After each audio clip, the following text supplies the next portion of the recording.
আসসালামু আলাইকুম। আশা করি আল্লাহর রহমতে সবাই অনেক ভালো আছো।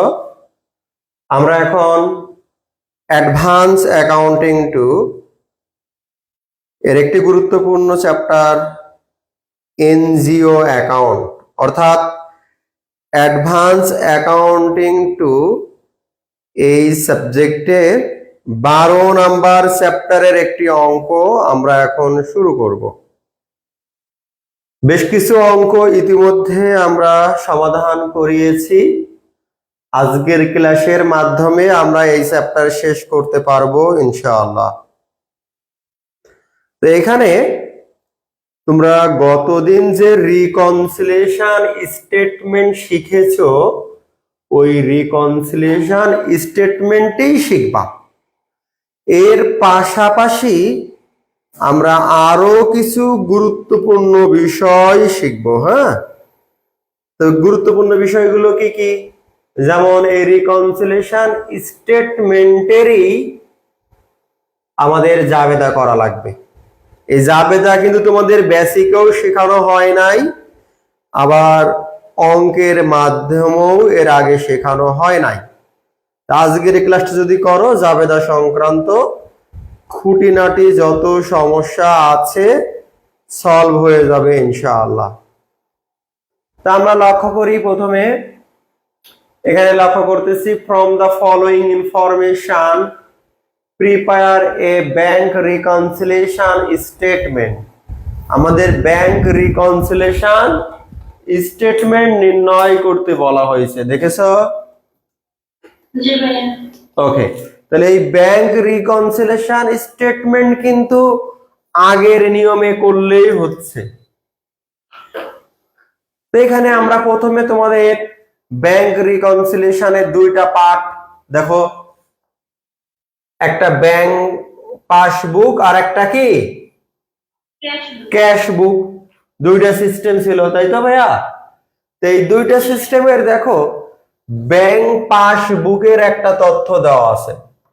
আচ্ছা, আমি এই অঙ্কটা করাচ্ছি, এই অঙ্কটায় আদর্শ ধরে করবা, এই নিয়মেই ছক কাটবা। আমরা ঠিক যেভাবে যেভাবে করতে বলি ঠিক সেভাবেই তো এখানে ছক কাটা আছে, দেখছো? জি ভাইয়া। এই যে একটা টাকা লিখে দিয়েছে। আবার দেখো নগদান, এই যে ডিপোজিটর রেকর্ড, তোমার নগদান বইয়ের উত্তর দেওয়া আছে না নেই? আছে। মানে উভয় পদ্ধতির দুইটা উত্তর আমরা দুই সাইডে লিখলাম। এইদিকে বাম সাইডে পাসবুক আর আমাদের ডান সাইডে ক্যাশবুক। তাহলে এই দুইটা মনে করো তোমরা বিগত দিন ক্লাস করো নাই, যারা করো নাই সমস্যা না, আজকের ক্লাসটা ভালো করে করো। এই দুই পাশে দুইটা উত্তর লিখলাম, এখানে না বোঝার কিছু আছে? না। ওকে, এই তো কথা বলো এভাবে। এবার লক্ষ্য করো ডিপোজিট ইন ট্রানজিট মানে পথে মধ্যে জমা। তার মানে আমি যে ক্যাশ বুক মেইনটেইন করি আমার বইতে যোগ করে চেক পাঠাই দিয়েছি জমা করার জন্য, এটা বুঝেছো? জি ভাইয়া। তাহলে আমার নগদান বইতে তো আমি অ্যাড করেছি, আর এই অ্যাড করা কি আমার সঠিক হয়েছে না ভুল হয়েছে? আমি যে ব্যাংকের জমা করব, ডিপোজিট করব, আর ডিপোজিট করার সময় আমার বইতে আমি যোগ করব, এটা কি সঠিক না ভুল? সঠিক। সঠিক।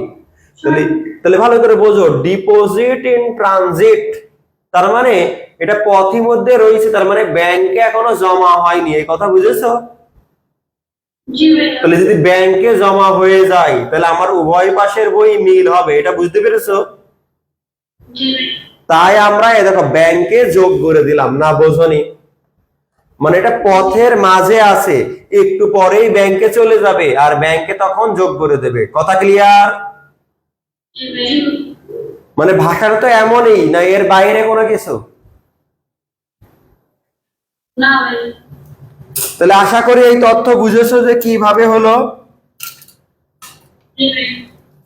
ওকে, মানে প্রত্যেকটা তথ্য আমাদের এভাবে এ টু জেড বুঝতে হবে, তাহলে যে কোনো মান আসলে তোমরা পারবা। এবার আসো আউটস্ট্যান্ডিং চেক, এটা তোমাদের বোঝাইছিলাম যে বিয়োগ হয়। কোথায় বিয়োগ হয়? ব্যাংকে বিয়োগ হয়। কারণ কি?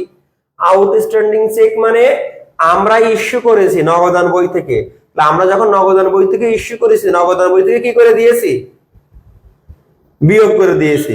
কিন্তু ব্যাংক এখন এটা কি করেনি, ওই চেক ইস্যু বা যার যার উদ্দেশ্যে ইস্যু করা হয়েছিল তাকে দেয়নি, মানে বিয়োগ করেনি, তার মানে বকেয়া রেখেছে। তাহলে এটা তো ব্যাংকের থেকে বিয়োগ করলেই ঝামেলা মিটে গেল, না বোঝনি? বুঝছি ভাইয়া। এই দেখো, আর এই ডাবল সিস্টেমে এই নিয়ম কখনো চেঞ্জ হয় না। এই ট্রানজিট ডিপোজিট যদি মুখস্থ করো, যেখানে অ্যাড হয় রাইট, এই আউটস্ট্যান্ডিং চেক সবসময় বিয়োগ হয়, এটা কখনোই চেঞ্জ হবে না, না বোঝনি? জি ভাইয়া। কোন রকম ভাষার জন্য এগুলো চেঞ্জ হবে না। এবারে ব্যাংক ইরোর আমি বলেছিলাম এটা চেঞ্জ হয়, ব্যাংক ইরোর কি বলেছে ওই অনুযায়ী হয়। ডিপোজিট আন্ডার স্টেটেড মানে ভুলটা কার, আবার বলো। লিখেই দিয়েছে ভাইয়া ব্যাংক ইরোর, তার মানে ব্যাংকের ভুল, তাহলে সংশোধনও করবে কে, ব্যাংক। আর আন্ডার স্টেটেড ডিপোজিট করা মানে যোগ করা, জমা করা, আন্ডার স্টেটেড মানে কম লেখা। তাহলে এখন বেশি লিখতে হলে নতুন করে যোগ করতে হবে না বিয়োগ করতে হবে, এই কথাটা বলো। যোগ করতে হবে। ইয়েস, মানে যোগ করতেও কম করেছিল, তাহলে যেই পরিমাণ কম করেছিল ওই পরিমাণ যোগ করে দিক, না বোঝনি? বুঝছি ভাইয়া।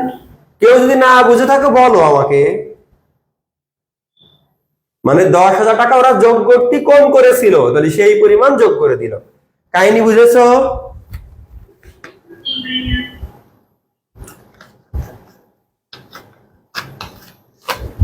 তোমাদের এই মূল বই পড়াই ভালো হচ্ছে। তবে তোমরা যদি আর একটা পদ্ধতি বলো যে এত অঙ্ক করানো লাগবে না ভাইয়া, আমার একটা অধ্যায় থেকে 4-5টা করে 6-7টা করে অঙ্ক করান, ওইটাও করাতে পারবো, তখন আমি তোমাদের ওই বোর্ডে লিখে লিখে করাইতে পারবো। কিন্তু তোমাদের তো এখন মেলা অঙ্ক করাচ্ছি, এই একটা অঙ্ক দেখে তারপরে বোর্ডে লিখে লিখে করাইতে গেলে এত অঙ্ক করানো সম্ভব হয় না, বুঝেছো? জি ভাইয়া।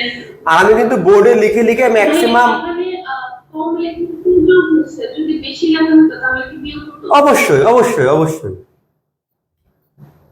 এই জন্য বললাম না, এটা কিন্তু আমি ফিক্সড কথা বলিনি যে এটা যোগই হবে, এই কথা বলেছি? জি না।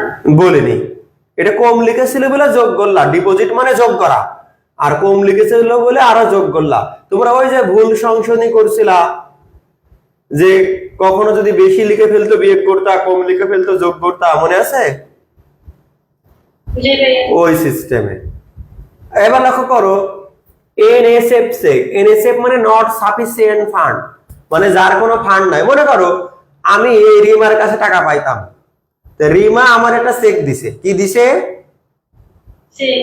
চেক দিছে, কিন্তু আমি ব্যাংকে নিয়ে গেলাম, যে বললো এই চেকে যথেষ্ট টাকা নাই, মানে আপনাকে যে দিব ওই পরিমাণ টাকা এই চেকে নাই বা এই অ্যাকাউন্টে নাই, না বোঝনি? জি ভাইয়া। তো ওই চেককে বলা হয় নট সাফিসিয়েন্ট ফান্ড। তো বলো আমি ওই টাকা কি আর পাইলাম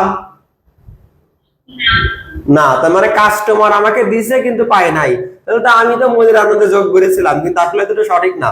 ব্যাংক বলছে নেই টাকা, তার মানে আমি যে যোগ করেছিলাম ওইটা এখন আবার কি করে দেবো, বিয়োগ করে দেবো। তার মানে বাংলা কথাই টাকা নেই তাই বিয়োগ করে দেবো, কথা বুঝেছো? জি ভাইয়া। চেকে টাকা নেই তাই বিয়োগ করবো, কথা ক্লিয়ার? জি। হ্যাঁ। ব্যাংক সার্ভিস চার্জ, বলো ব্যাংক কি করে সার্ভিস চার্জ? বেঁচে রাখে না। এই ব্যাংক সার্ভিস চার্জ ব্যাংক কি করে, বিয়োগ করে। বিয়োগ করে। তা আমরাও বিয়োগ করবো, কারণ ওটা সঠিক কাজ। সার্ভিস চার্জ, ব্যাংক সেবা দিচ্ছে তো টাকা নেবে না? জি। এবার লক্ষ্য করো, এই যে আমি তোমাদেরকে পড়াচ্ছি, তা আমরা টাকা নিচ্ছি না? জি ভাইয়া। হ্যাঁ, কারো কাছে কম বেশি করে নিচ্ছি, ঠিক আছে, কখনো ডিসকাউন্ট নিচ্ছি বা কারো আর্থিক সমস্যা থাকলে হালকা একটু কম নিচ্ছি, সেটা আলাদা কথা, কিন্তু টাকা তো নিচ্ছি নাকি? জি ভাইয়া। এটা সার্ভিস চার্জ ওয়ান কাইন্ড, তাই না? সেবা দিয়ে নেওয়া হচ্ছে, তো ঠিক একই নিয়মে ওটা, তাহলে ওটা আমাদের বিয়োগ করতে হয়। ইরোর, এখান থেকে আবার ভুল, কার ভুল এবার? ডিপোজিটরের ভুল, তার মানে ক্যাশ বুকে ভুল হয়েছে, তাহলে ওটা ঠিক করবে। বলছে cheque return to pay creditors record টাকা কত, 300, বাট রিটেন ফর অনলি কত, 30। তার মানে কত টাকার ভুল? 270 টাকার ভুল। তার মানে আমরা 300 টাকা না লিখে লিখেছি 30 টাকা, তাহলে 270 টাকা কম লিখেছি। কম লিখেছে। এই দাঁড়াও, ভুল বললাম মনে হচ্ছে। চেক রিটার্ন টু পে এ ক্রেডিটরস রেকর্ড অ্যাড টাকা। আচ্ছা আচ্ছা, এটা ক্রেডিটরস এর। ভাই আমরা ক্রেডিটরস এর যখন ইস্যু করি, ভালো করে বোঝো, এখানে কাহিনী ঘটে গেছে। চেক রিটার্ন টু পে এ ক্রেডিটরস রেকর্ড অ্যাড টাকা 300 বাট রিটার্ন ফর অনলি টাকা 30। তার মানে এটা ভাষাটা একটু ঘুরাইয়ে দিছে, মানে আমরা ক্রেডিটরস কে 300 টাকা না লিখে ফেলেছি, ক্রেডিটরস এর ইস্যু করেছি কত টাকা? 300 টাকা, 30 টাকা। ইস্যুড করে ফেলেছি 300 টাকা, কিন্তু এটা আমাদের হওয়ার কথা ছিল কত? 30 টাকা। তাহলে কত টাকা বেশি ইস্যু করে ফেলেছি? 270 টাকা। তাহলে ইস্যু করা মানে বিয়োগ করা। এখন এই যে ওভারের জন্য এখন কি করবা? ওটা বিয়োগ না করে কি হয়ে গেল? যোগ। কত টাকা? 270 টাকা। 270। তাহলে দেখো ইস্যু চেক ওভার রেটেড কত টাকা? 270 টাকা। তাহলে বলো এবার দুই পাশ আমরা জানি এই নিয়মে মিলবে, মিলেছে দুই পাশ। এবার দেখো জাবেদার নিয়ম কত মজা। জাবেদা, তুমি যদি এই অঙ্ক পারো, জাবেদা কোনো বিষয়ই না। এইগুলা কি ব্যাংকের সাইডেই লেখা আছে, এটা কি বুঝেছো? জি ভাইয়া। না বুঝলে একটু বলো আমাকে, আর একবার বলো। কথা দেখে বোঝা যাচ্ছে ভাইয়া? জি ভাইয়া। এটা ব্যাংকের সাইডেই আছে, তাহলে এটা নিয়ে কোনো কথা না। আর এটা কোন সাইডে আছে? নগদ। নগদ সাইড। কয়টা এন্ট্রি? এ একটা এন্ট্রি, এ একটা এন্ট্রি, আর এ একটা এন্ট্রি। কয়টা এন্ট্রি? 3টা। জাস্ট এই জাবেদাটা দিবা, দিলেই আমাদের জার্নাল হয়ে গেল। না বোঝনি? জি ভাইয়া। এই সাইডের জাবেদা কেন হবে না? ওটা ব্যাংকের সাইডে, ব্যাংকের বইতেই লেখা হয়েছে, নতুন করে জাবেদা দেওয়ার কিছু নাই। আর এটা নগদার সাইড, তাই এটা জাবেদা দিতে হবে। এবার বলো, খুব ভালো করে বুঝবা তোমরা। তাহলে এই যে সাইড, এই সাইডটা আমাদের, যদি আমরা এই ব্যাংকের সাইডটা ধরি আর ওই সাইডে ধরি, দেখো দুইটা দুই রকম। তাহলে আমরা ক্যাশও লিখতে পারি, ব্যাংকও লিখতে পারি। কি লিখতে পারি আবার বলো? ক্যাশও লিখতে পারি, ব্যাংকও লিখতে পারি। হ্যাঁ, তাহলে যেখানে যেখানে ক্যাশ লিখছে এখানে আমরা ক্যাশও লিখতে পারি, ব্যাংকও লিখতে পারি। ব্যাংক লিখলে বেশি ভালো হয়, যেহেতু আমরা ব্যাংকে অ্যাডজাস্ট করব। তাই এখন খুব ভালো করে বুঝবা, আমার এই 270 টাকা এটা অ্যাড হয়েছে, দেখেছো? জি ভাই। তো অ্যাড হয়েছে মানে যোগ, ডেবিট, এটা বোঝো? জি ভাই। আর এটা কিসের টাকা? ইস্যু টাকা। তাহলে আমরা ইস্যু করি কাদেরকে? ব্যাংকে। এই ইস্যু করি অ্যাকাউন্টস পেয়েবল। আবার বলো, পাওনাদারকে ইস্যু করা হয়। তারপর লেখা হয়েছিল ক্রেডিটরস, দেখছিলা? জি। তাহলে আমরা, তোমরা এতটুকু বোঝো যে এটা যেহেতু ডেবিট হয়েছে, তাহলে ব্যাংক ডেবিট। এই যে আমরা বললাম ক্যাশের পরিবর্তে ব্যাংকও লেখা যায়। আর এই দুইটা যেহেতু বিয়োগ হয়েছে, তার মানে এই দুইটা ব্যাংক বা ক্যাশ ক্রেডিট। এটা বুঝেছো? এতটুকু বুঝো আগে। জি ভাই। এবার এদের নাম, এটা কাকে ইস্যু করেছিলাম? অ্যাকাউন্টস পেয়েবল, তার নাম ক্রেডিট। কথা ক্লিয়ার? এটা এনএসএফ, এনএসএফ ও কার সাথে জড়িত? অ্যাকাউন্ট রিসিভেবলের সাথে, তাই না? ওই যে বিটকয়েনে বললাম, কোন একজন ব্যক্তির কাছে আমি টাকা পাইতাম, তার কাছে ওই টাকাটা এখন নট সাফিসিয়েন্ট দেখাচ্ছে, তার মানে এখানে আর অ্যাকাউন্টস পেয়েবল না, এটা কোন টাকা? আর এই কর্তন টাকা আর ব্যাংক সার্ভিস চার্জের না, জি। তাই ব্যাংক সার্ভিস চার্জ। তাহলে জাবেদা কি আর মুখস্থ করা লাগবে? না। তাহলে বললাম ডেবিট গুলো ব্যাংক ডেবিট, আর ক্রেডিট গুলো ব্যাংক ক্রেডিট, আর এর বিপরীতে নাম। না কথা ক্লিয়ার হয়নি? জি ভাই। তাহলে দেখো, এটাকে আর এই নিয়মে করবা না একটুখানি আগে যে ঘর কাটলাম ওই নিয়মে করবা? আমি আগে দিয়ে। হ্যাঁ, ওই ঘরেই করবা। জাবেদা কি পারবা?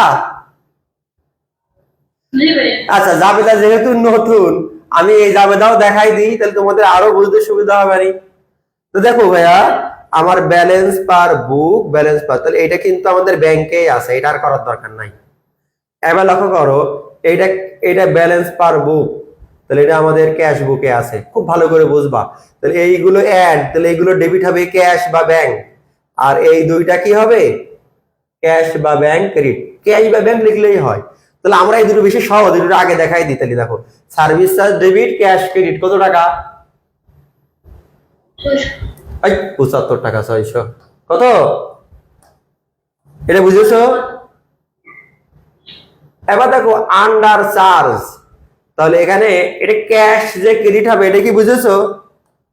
জি আর এর পরিবর্তে এটা কত নাম্বারের ছিল এটা দেখতে হবে।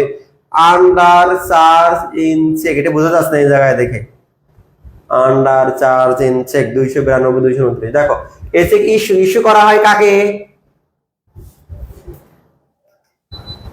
একটু আগে বললাম ইস্যু করা হয় অ্যাকাউন্টস পেয়েবল কে, আবার বলো কাকে?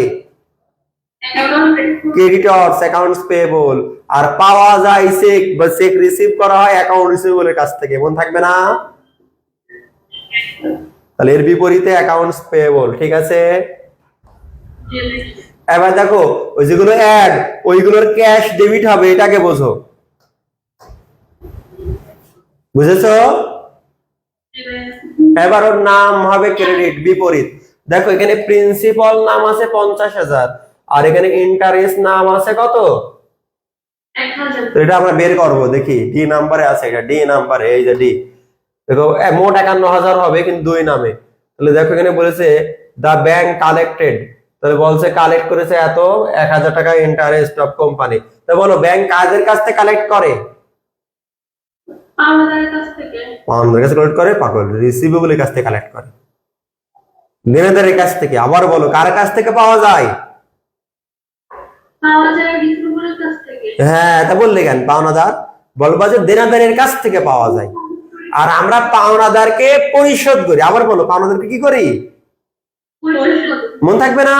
আর ওখানে নোটের কথা বলা ছিল, তাই জন্য অ্যাকাউন্ট রিসিভেবলের পরিবর্তে কি লিখবা?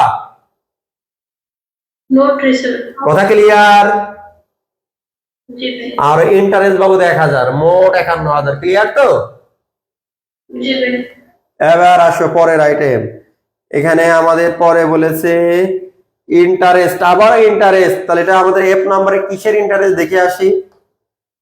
এই দেখো ডিপোজিট, মানে ডিপোজিট তোমার জমা ছিল, তারপরে ইন্টারেস্ট পেয়েছো, তার মানে ইন্টারেস্ট রেভিনিউ লিখতে পারো। কি লিখতে পারো? ইন্টারেস্ট রেভিনিউ লিখতে পারো, আর উপরে ক্যাশ। এবার দেখো আর একটা আইটেম, এই যে 810 টাকা ইউরোর কাস্টমার, এটা জি নাম্বার দেখতে হবে আমাদের, না দেখে বোঝা যাবে না। জি এ কাস্টমার, তার মানে কি account receivable. 90 had been entered cash বুকে লেখা হয়েছে কত? 90, মানে 900 পরিবর্তে 90, তাহলে কত কম লেখা হয়েছে? 810। তাহলে 810 টাকা ক্যাশ ডেবিট, অ্যাকাউন্ট রিসিভেবল কি যাবে তা 500 এবার। জি ভাই। তাহলে আমার মনে হয় না আর জাবেদাই সমস্যা হবে। আর এগুলো দেখো সব ওই রিলেটেড, দেখো প্রত্যেকটাই জাবেদা আছে, দেখছো? জি ভাই। পরের গুলা তাহলে তোমরা এগুলো কভার করবা, দেখি। হ্যাঁ, ওটা শেষ করার পর জাবেদাগুলো সব দেখবে, কিন্তু দু একটা দেখে যেন বাদ দিও না। এবার দেখো আমাদের পার্ট সিতে বড় অঙ্ক কখন এসেছে, দেখো 19 সালে এসেছিল, ডাবল কলাম করে 10 মার্ক, বিরাট ব্যাপার তো। আর এতটুকু তো 10 মার্ক দেওয়ার কথা না। আচ্ছা এখানে দেখো 20 সালে এসছে, এই এই অঙ্ক এই অধ্যায়ের না, এই 19 নম্বর অঙ্কটা এই অধ্যায়ের না, এর আগের অধ্যায়ের। এরপরে আমরা শনিবার থেকে তোমরা যদি এই দেখো তোমরা গ্রুপে আগেই জানাবা ভাইয়া যে তোমাদের কোনো সমস্যা আছে কিনা। যদি সমস্যা না থাকে আমরা আর একটা অধ্যায় শুরু করব, চাঁদার অধ্যায়। তোমরা যে ওই অব্যবসায়ী প্রতিষ্ঠানের হিসাব ইন্টারমিডিয়েটে সেকেন্ড চ্যাপ্টার, মানে সেকেন্ড পেপারের ফার্স্ট চ্যাপ্টার, জি ভাই। হ্যাঁ ওই ওই অধ্যায়ের অঙ্ক কিন্তু ইংলিশে করতে হবে। এটা কিন্তু ক্রিটিক্যাল, আমি বলে দিচ্ছি, এই অধ্যায় সহজ না, কিন্তু অঙ্ক তো আসে, করতে হবে, কিছু করার নাই, বুঝেছো? জি ভাইয়া। তবে একেবারে পরীক্ষায় ফুল মিলাইতে যদি নাও পারো, কিছু মিলিয়ে আসতে পারলেও 6, 7, 8 এরকম পাবা। আর কিছু করে আসতে পারবা এই টাইপের অঙ্ক। কারণ অঙ্ক সব তথ্য দেওয়া থাকে, কিছু ক্যালকুলেশন করতে হয়, মানে ওয়ান কাইন্ড ব্যালেন্স শিট। তাহলে এই লাস্টের অঙ্কটা এই অধ্যায়ের না, বুঝেছো? জি ভাইয়া। আর এই উপরের যে অঙ্কটা দেখতেছো, এই অঙ্কটাও কখনো পার্ট সি তে আইবে না। এটা ভুল করে এখানে দিয়েছে আমার মনে হচ্ছে, এটা পার্ট বি এর হবে। কারণ এতটুকু অঙ্ক করে 10 মার্ক এই ফোর্থ ইয়ারে এসে আশা করা যাবে না। তাহলে আমি কি বললাম, এই অধ্যায়টা কভার করবা, শুধুমাত্র আমাকে জানাবা, হ্যাঁ? জি ভাইয়া। কোনো সমস্যা আছে কিনা?